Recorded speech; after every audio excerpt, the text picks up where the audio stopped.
우리 함께 인사 나누도록 하겠습니다. 주님의 이름으로 사랑하고 축복합니다 하고, 주님의 이름으로 사랑하고 축복합니다.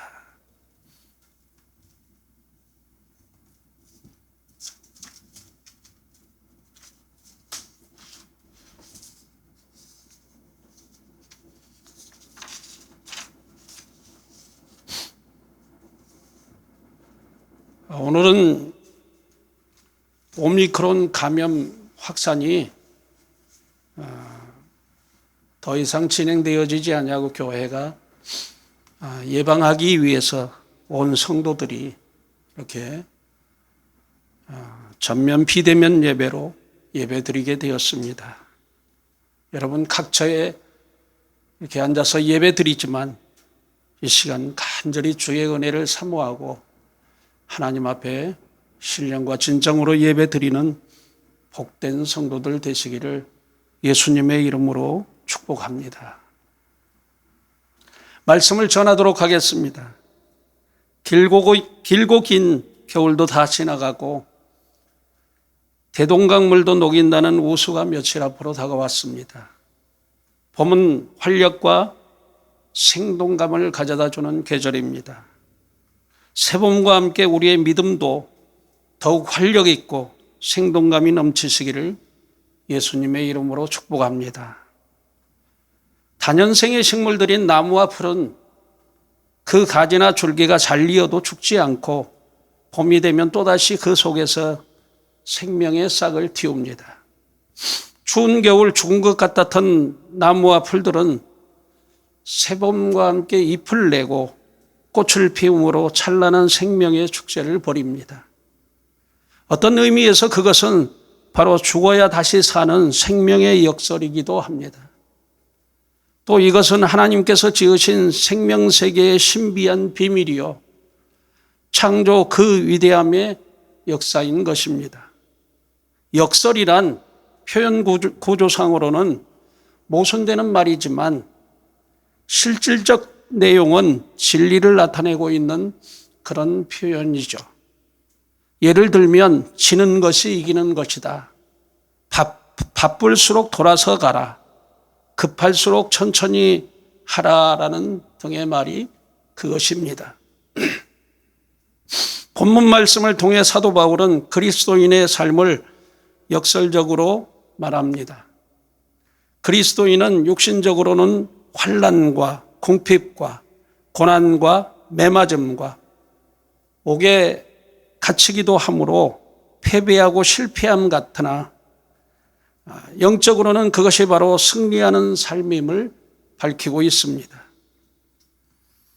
먼저 자신 속에 있는 죄의 유혹과 싸워야 하고 외적으로는 악의 영들을 대항해서 싸워야 하는 삶이 바로 그리스도인의 삶입니다. 그래서 그리스도인의 삶은 세상에서 결코 쉬운 삶이 아닌 것이죠. 특히 믿음으로 의롭게 살고자 하는 자에게는 끊임없는 시련과 환난과 핍박이 그 앞을 가로막습니다. 본문 말씀은 성도가 이러한 상황 가운데에서 어떤 지혜와 인내로 살아가야 할 것인지에 대해서 말씀하고 있습니다. 이 지혜의 말씀으로 여러분 모두가 시련과 환난과 핍박을 이겨내고 승리하는 성도들이 되시기를 예수님의 이름으로 축복합니다. 오늘 본문 말씀의 주제는 참된 그리스도인의 삶입니다.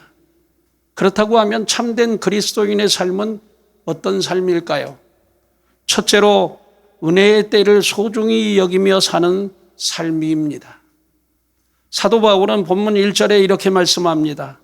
우리가 하나님과 함께 일하는 자로서 너희를 권하노니. 바울은 하나님의 복음 사역자로서 주의 일을 위해 사역하는 사람들에게 간절한 마음으로 다음과 같이 권면합니다. 그것은 하나님의 은혜를 헛되이 받지 말라는 것입니다. 여기서 헛되이라는 말은 헬라어로 케노스로 쓰여졌는데 그 뜻은 텅 빈 공허한이라는 뜻입니다. 그러므로 하나님의 은혜를 공허한 것으로 만들지 말라는 그런 당부의 말씀인 것이죠. 이것을 더 자세히 해석하자면 이런 내용의 말씀입니다. 하나님이 베푸시는 은혜와 축복을 자신에게서 떠나지 않도록 하게 하라라는 그런 말씀입니다. 본문 말씀을 통해 바울이 고린도 교회 성도들에게 은혜를 헛되이 받지 말라고 한 배경은 크게 두 가지입니다. 첫째로 고린도 교회 성도들에게 영과 육을 더럽게 하는 것으로부터 자신을 성결히 하라는 그런 뜻에서 이 말씀을 전하는 것이죠. 그 다음에 둘째는 고린도 교회에 들어온 거짓 교사들의 가르침에 현혹되지 않을 것을 당부하는 그런 말씀입니다.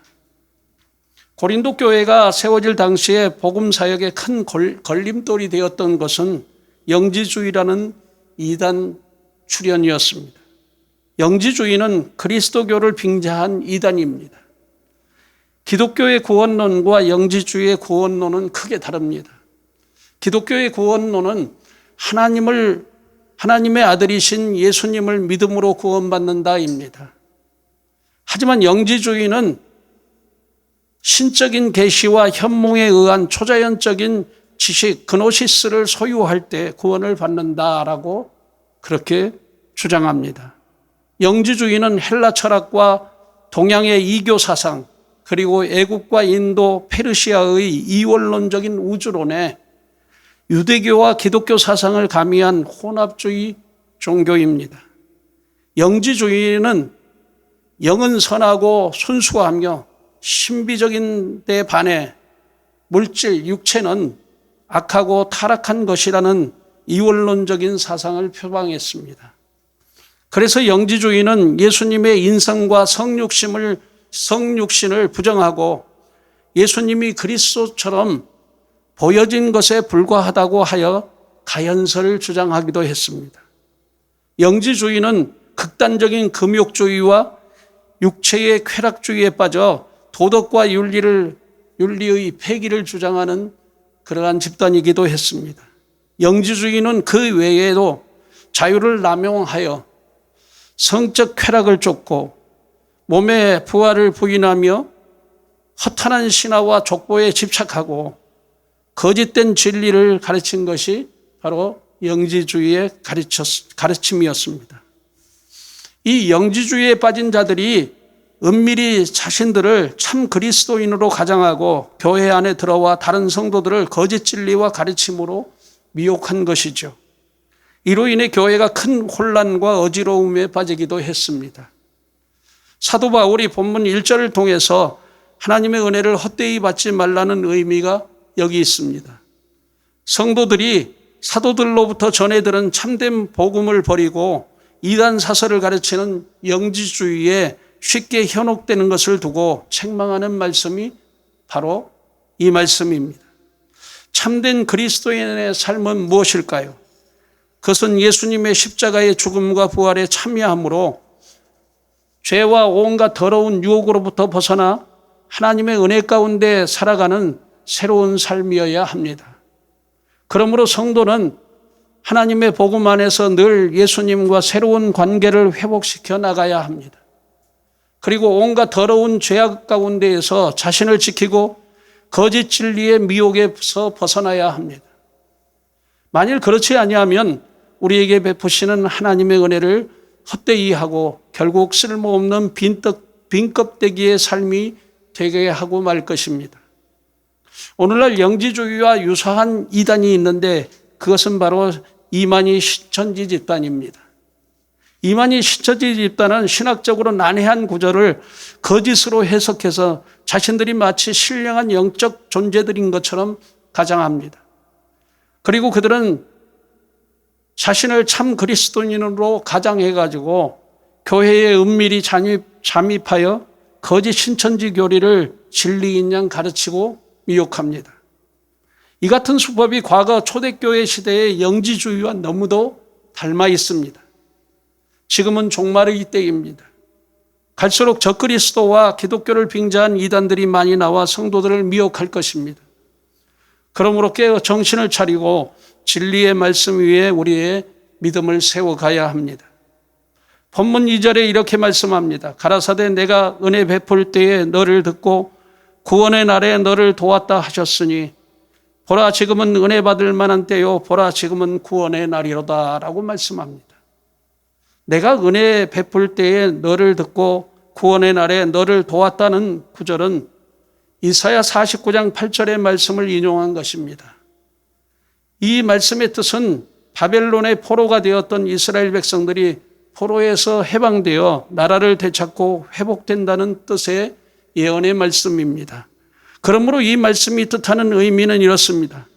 하나님의 은혜로 인간을 구원하시는 때가 도래되었음을 강조할 뿐만 아니라 하나님께서 구원을 베푸시는 그때의 긴급성을 강조하는 말씀입니다.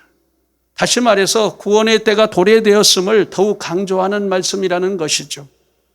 여기서 때라는 말은 지속성을 의미하는 말씀이 아닙니다.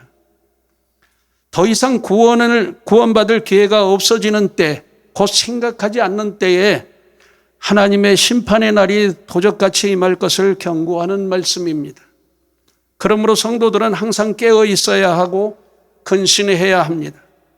그리고 지금 은혜 받을 때와 구원의 날을 기회로 삼아야 합니다. 자기 영혼을 악한 마귀 사탄의 도전으로부터 지키고 승리하기 위해서 영적으로 무장해야 합니다. 참된 그리스도인의 삶을 살아가기 위해서 어떻게 해야 할까요? 그 두 번째는 고난을 각오해야 합니다. 본문 3절에 사도 바울은 이렇게 말합니다. 우리가 이 직책이 회방받지 않게 하려고 무엇에든지 아무에게도 꺼리끼지 않게 하고, 여기서 이 직책이 회방받지 않게 하려고라는 말의 의미는 뭘까요? 그것은 바울이 사도의 직분을 회방받지 않고 복음을 증거하기를 원했다라는 그런 말입니다. 여기서 회방받지 않는다라는 그 뜻은 헬라어로 모메데라고 쓰여졌는데 이는 조롱받다 또는 의심받다, 비난받다라는 뜻입니다. 바울은 자신의 개인적인 문제로 인해 복음이 전파되는 일에 어떤 의심이나 비난받지 않도록 특별히 노력했다는 그런 말씀이죠. 바울의 이런 노력에도 불구하고 그는 많은 문제에 부딪혔습니다. 가령 그는 고린도 교회 일부 성도들로부터 자신을 자랑하는 자라고 비방받거나 물질을 탐하는 자라고 오해받기도 했습니다. 또 어리석은 자라거나 미쳤다라는 등의 오해를 받은 것입니다. 하지만 이런 일은 바울이 복음을 증거할 때에 이를 비방하고 시기하는 자들이 만들어낸 오해의 말이었습니다. 그래서 바울은 자신의 부족으로 인하여 복음이 방해받지 않기를 위해 최선의 노력을 기울인 것입니다. 그렇지만 그런 노력에도 불구하고 그는 그를 해하려고 하는 자들 앞에서 당하는 고난은 피할 수가 없었던 것이죠. 그러므로 그는 고난이 주는 의미와 그 고난 속에 감춰져 있는 영적인 신령한 비밀을 깨닫게 된 것입니다. 즉 고난은 영적 성숙과 함께 삶의 유익을 주며 하나님을 가까이 할 수 있는 지름길이 된다는 것입니다. 그리고 성도는 고난을 통해서 인내를 이루며 온전케 하여 부족함이 없게 만든다는 사실입니다. 야고보서 1장 4절에 이렇게 말씀합니다. 인내를 온전히 이루라. 이는 너희로 온전하고 구비하여 조금도 부족함이 없게 하려 함이라. 그는 고난 속에 담긴 신비한 하나님의 비밀과 그 뜻과 섭리를 바로 볼 줄 아는 자였습니다. 예수님은 우리를 향해 자기 목숨을 미워하고 자기 십자가를 스스로 져야 나를 따를 수 있다고 말씀하십니다. 그리고 아름다운 믿음의 결실을 위해 우리에게 하나의 미랄이 되라고 말씀하십니다. 예수님께서 그리스도인의 삶을 역설적으로 이렇게 표현한 말씀이죠. 바울은 고난의 비밀을 깨닫는 후에 복음을 위한 새로운 각오를 보여줍니다. 그것을 본문 4절부터 5절에 이렇게 말씀합니다. 제가 한번 읽어드리겠습니다. 오직 모든 일에 하나님의 일꾼으로 자천하여 많이 견디는 것과 환난과 궁핍과 고난과 매맞음과 갇힘과 난동과 수고로움과 자지 못함과 먹지 못함 가운데에서도 바울은 자신이 전하는 복음의 동기는 자신의 이기심에 의하지 아니하고 오직 하나님의 영광을 위한 사역이라고 그렇게 공언합니다. 그 증거로 그가 지금 당하고 있는 무수한 고난들을 회피하지 않고 복음만을 위하여 일하며 어떤 환난과 고난 앞에서도 감수하며 견딘다라는 그런 고백이죠.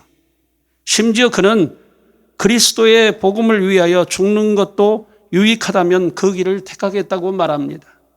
그 말씀이 빌립보서 1장 21절의 말씀입니다. 이는 내게 사는 것이 그리스도니 죽는 것도 유익함이라 라고 말씀합니다.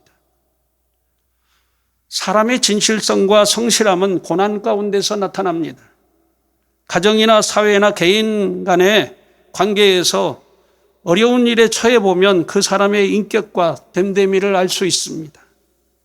참된 그리스도인이냐 아니냐는 교회가 박해와 환난 가운데 고난 가운데 처해 있을 때 확연히 드러나집니다. 짐을 지지 않으려 하고 회피하고 마음의 부담을 조금도 갖지 않고 방관의 자리에 머물러 있고자 하는 그런 성도들이 많이 있습니다. 우리는 어떤 고난과 역경 가운데에서도 복음 전파와 교회를 위한 헌신과 충성에 변함이 없어야 합니다. 그것이 바로 참된 그리스도인의 삶이기에 그렇습니다. 바울은 하나님의 교회를 위해 많이 견딘다라고 했습니다. 여기서 견디는 것은 헬라어로 휘포모네라고 쓰여졌는데 일반적으로 인내를 뜻하고 있지만 이 말 속에는 시련을 체험적으로 수용하거나 수동적인 것으로 참는 것을 넘어서 적극적인 의미에서 끝까지 견뎌낸다는 그런 뜻이 담겨져 있습니다. 바울은 복음을 충실하고 유용한 일꾼이 되고자 하는 그런 마음과 함께 고난을 각오하는 변함없는 자세를 보여줍니다. 복음을 위해서 그렇다라는 것이죠. 이는 그가 지난날부터 극복해온 것이며 현재도 극복하고 있으며 앞으로도 해야 할 일임을 분명하게 말씀하고 있는 것입니다. 이런 그의 삶의 태도는 예수 그리스도인으로서 육체의 한계점을 극복하고 어떤 어려움에도 넘어지지 않고 일어설 수 있는 능력이 된 것입니다. 어떤 의미에서 이것은 고난과 능력과 영광을 변화시키는 연금술이라고 해도 과언은 아닐 것입니다. 이처럼 고난을 각오하는 삶의 태도는 역설적인 삶의 원리이며 기독교 신앙의 심오한 진리 중에 하나인 것입니다. 저는 간절히 바라고 소망합니다. 우리 사랑이 넘치는 교회 성도들은 어떤 역경과 고난 가운데서도 믿음이 흔들리지 않으며 승리의 삶으로 나가는 참된 그리스도인들이 되시기를 예수님의 이름으로 축복합니다. 참된 그리스도인의 삶을 살아가기 위해서 어떻게 해야 할까요? 그 세 번째로 역설적인 삶의 태도를 취해야 합니다. 본문 말씀을 통해서 사도 바울은 자신의 역설적인 삶의 모습을 구체적으로 보여줍니다. 그는 패배한 자 같으나 결코 패배한 자가 아니며 오히려 승리자의 삶을 살아가고 있음을 명백히 보여줍니다. 그는 그리스도 안에서 새로운 삶을 사는 6가지 역설을 소개합니다. 그 말씀이 본문 9절부터 10절의 말씀입니다. 제가 한번 읽어드리겠습니다.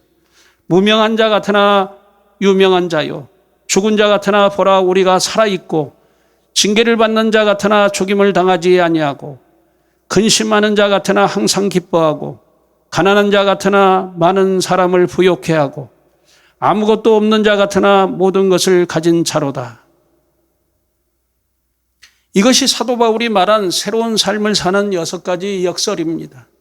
그렇다고 하면 이 6가지의 역설을 우리가 한번 간략히 살펴보고 말씀을 마치고자 합니다. 첫째로 무명한 자 같으나 유명한 자입니다. 여기서 무명한 자란 제대로 인정받지 못하고 무시당한 자라는 뜻입니다. 바울은 복음을 전하면서 대적하는 자들로부터 많은 무시를 당했습니다. 그러나 그는 하나님으로부터 사도직을 부여받았으며 베드로와 야고보, 요한, 예루살렘의 중심 그 사도로부터 인정받았습니다. 고린도 교회의 성도들에게도 그는 참된 목회자라고 인정을 받았습니다. 그러므로 그들의 무시는 바울을 더 이상 흔들어 놓지 못했다는 말씀입니다. 그래서 바울이 참으로 그리스도의 사도로서 그 사역을 잘 감당할 수 있는 그런 계기가 된 것이죠. 둘째로 죽은 자 같으나 산 자였습니다. 실제적으로 사도 바울은 죽음의 위협을 여러 번 겪었고 거의 죽게 된 상황에까지 처하기도 했습니다. 그는 이런 죽음의 상황에서 예수의 생명이 나타나게 하는 깊은 신앙적 의미를 깨달은 것을 경험했습니다.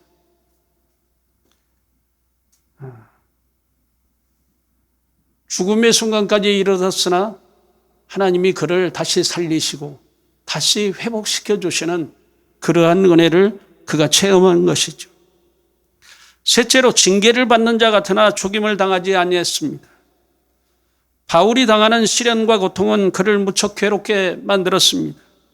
그러나 그런 시련과 고통은 바울을 더욱더 강하게 하고 든든히 서게 하는 결과를 가져오게 했습니다. 실제로 바울은 고난을 통해서 능력의 사도로 성장하게 된 것을 우리는 알게 됩니다. 넷째로 근심하는 자 같으나 항상 기뻐했습니다. 바울에 대한 적대자들의 시비로 인해서 일부 고린도 교회 교인들은 잠시 그를 흔들기도 했습니다. 이는 사도 바울의 마음을 슬프게 하고 심히 괴롭게 하는 것이기도 했습니다.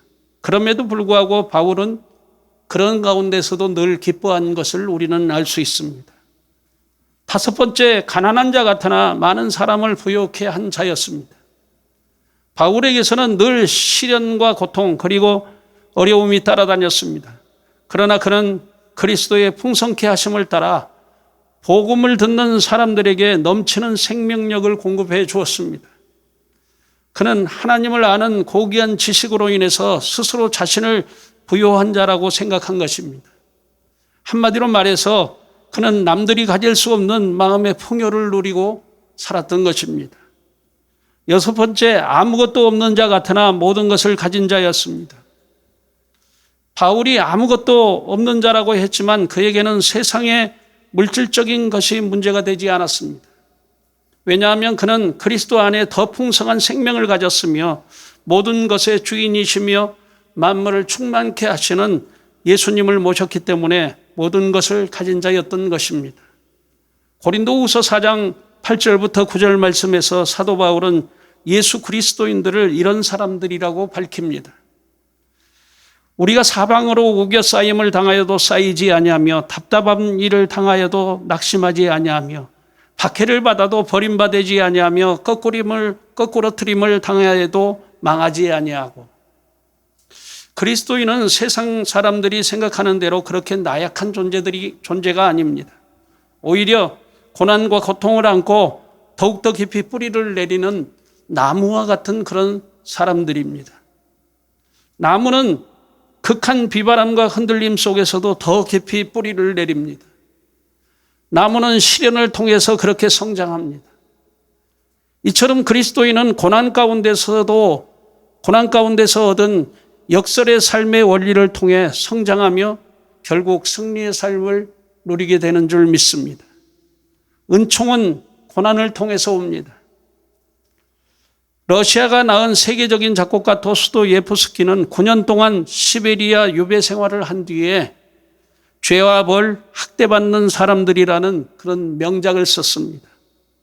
이탈리아 출신 단테는 정적들에 의해서 추방된 뒤 방랑 생활을 하면서 신곡이라는 부류의 명작을 집필하게 된 것을 알 수 있습니다. 핸델의 메시아도 호화스러운 작곡실에서 나온 것이 아니었습니다. 핸델은 반신불수로 감옥에 갇힌 후 세계인의 영혼을 뒤흔드는 그런 이 명곡 메시아를 작곡하게 된 것을 우리는 알게 됩니다. 사도 바울이 쓴 서신서에서도 서신서도 대부분 그것이 어디에서 쓰여졌느냐? 감옥에서 고난 가운데 쓴 성경입니다. 삶의 고난은 누구에게나 있지만 특히 그리스도인에게는 특별한 고난이 따릅니다. 왜냐하면 복음의 사명을 따라 악을 대항해서 싸우는 삶이어서 그렇습니다. 하지만 그리스도인은 반드시 이 시련과 고난을 이기고 승리하는 사람들입니다. 그것은 하나님이 우리의 아버지이시며 우리에게 이김을 주시는 승리의 하나님이시기에 그렇습니다. 저는 간절히 바라고 소망합니다. 우리 사랑이 넘치는 교회 성도들은 어떤 어려움과 고난이 앞에 놓여 있다 할지라도 오직 믿음을 가지고 참고 인내함으로 하나님이 주신 크신 은혜와 영광의 상급을 바라보며 승리하는 성도들이 되시기를 예수님의 이름으로 축복합니다. 기도하겠습니다.